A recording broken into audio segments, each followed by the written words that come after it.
Welcome to this 30-minute webinar on demystifying IR35. My name is Andrew Chamberlain and I'm the Director of Policy at IPSE, that's the Association of Independent Professionals and the Self-Employed. We are a membership organisation and we've done a lot of campaigning around IR35 and also helping our members with IR35 compliance. This is actually one of 3 webinars that I'm doing on IR35, so do look out on the MBL website for the other ones too if you want to take this a bit further. But this is a sort of a beginner crash course in IR35 we're going to look at here, and we're going to do our best to keep this to 30 minutes. So what we're going to look at, well, what is IR35 and why is there this controversy around it?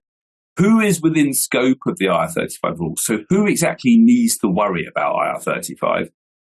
What are the impacts of it, both positive and negative? And we'll also look at the difference in the way that inside IR35 engagements are taxed and outside IR35 engagements are taxed. And we'll cover that inside and outside terminology as well. So what do we mean by IR35?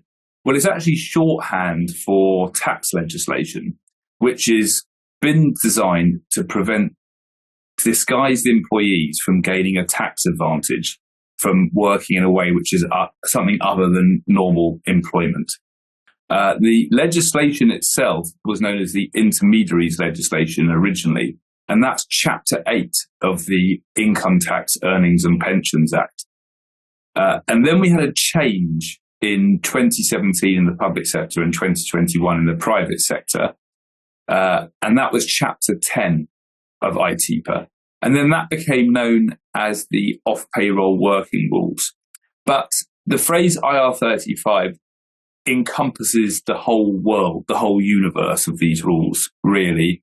There is an argument to say that you should think of only Chapter 8 as IR35 and Chapter 10 as the off-payroll working rules, because they are different. And that both those bits of legislation are still on the statute book, and either one of them can apply depending on the nature of the engagement.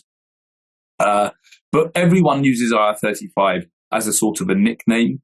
And it was actually came from the nicknames you can see there in the slide, it was the 35th press notice in the 1999 budget from the Inland Revenue, so IR35. And that just stuck. So the first time anyone really heard of it was in that press notice. And then it just stuck. IR35 Chapter 8 has been on the statute book since the year 2000.